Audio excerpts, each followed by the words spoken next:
నమస్తే, welcome to editor news. Huzurabad MLA Kaushik Reddy ఈ మధ్య కాస్త ఆయన దూకుడు పెరిగింది. ఆ దూకుడు ఎవరి మీదనో కాదు, పక్కా కాంగ్రెస్ పార్టీ ప్రభుత్వం మీదనే. సవాల్కు ప్రతి సవాల్ విసురుతున్నారు కౌశిక్ రెడ్డి. గులాబీ పార్టీ అధికారులలో ఉన్న 10 ఏళ్ల కాలంలో ఎమ్మెల్యేలు, ఎంపీలు, మంత్రులు ఏదైనా కార్యక్రమం చేపట్టాలంటే అధినేత కేసీఆర్ లేదంటే కేటీఆర్ అనుమతి తప్పనిసరి. చివరకు విలేకరుల సమావేశం పెట్టి మాట్లాడాలి అంటే కూడా అనుమతి ఉండాల్సిందే. ఈ నేపథ్యంలో ఎమ్మెల్యే కౌశిక్ రెడ్డి అధికార పార్టీ ఎమ్మెల్యే అరికపుడి గాంధీతో పోరుకు దిగారు. ఈ పోరు వెనుక ఉన్న డైరెక్టర్ ఎవరు? సొంతంగానే అధికార పార్టీతో పోరాటం చేస్తున్నారా, లేదంటే పార్టీ పెద్దల అనుమతి ఉందా అనే అనుమానాలు సైతం రాజకీయ వర్గాల్లో కలుగుతున్నాయి.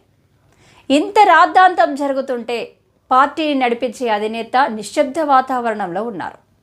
కేసీఆర్ డైరెక్షన్లో నడవాల్సిన పార్టీలో ఇంత రచ్చ జరుగుతుంటే ఏమీ పట్టనట్టుగా కేసీఆర్ ఎందుకు ఉన్నారు అనేది కూడా ప్రశ్నగా మిగిలింది. కేసీఆర్ మౌనంగానే ఉండడంతో పార్టీ పట్టు తప్పుతుందా అనే అనుమానాలు సైతం కలుగుతున్నాయి. గడిచిన కొద్ది రోజుల నుంచి ఆందోళనలు కేసీఆర్కు తెలిసే జరుగుతున్నాయా అనే అనుమానాలు సైతం గులాబీ శ్రేణుల్లో వ్యక్తమవుతున్నాయి.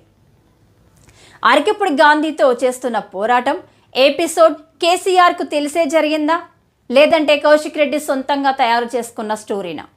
కౌశిక్ రెడ్డి ఎపిసోడ్ ఎవరి అనుమతితో జరిగింది? ఒకవేళ కేసీఆర్కు తెలిసే జరిగిందంటే ఈ ఎపిసోడ్ ప్లాన్ అయినట్టే. కౌశిక్ రెడ్డి తయారు చేసుకున్న స్క్రిప్ట్ తీవ్ర విమర్శలను ఎదుర్కొంటోంది.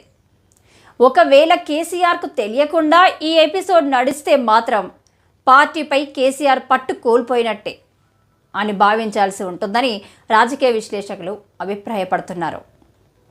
ఎమ్మెల్సీ కవిత జైలులో ఉన్నది కాబట్టి కేసీఆర్ మానసికంగా ఇబ్బందుల్లో ఉన్నారు. కానీ ఇప్పుడు ఆ పరిస్థితి కౌశిక్ రెడ్డి విషయంలో కేసీఆర్ ఎందుకు స్పందించడం లేదనేది పెద్ద ఫజిల్ అయింది. రాజకీయ వర్గాల్లో ఇప్పటికే ఎవరికి తోచినట్టుగా వారు నిర్ణయాలు తీసుకుంటున్నారు. పార్లమెంటు ఎన్నికల్లో ఘోర పరాజయం మూటగట్టుకుంది పార్టీ. రాబోయేది గ్రేటర్ ఎన్నికలు.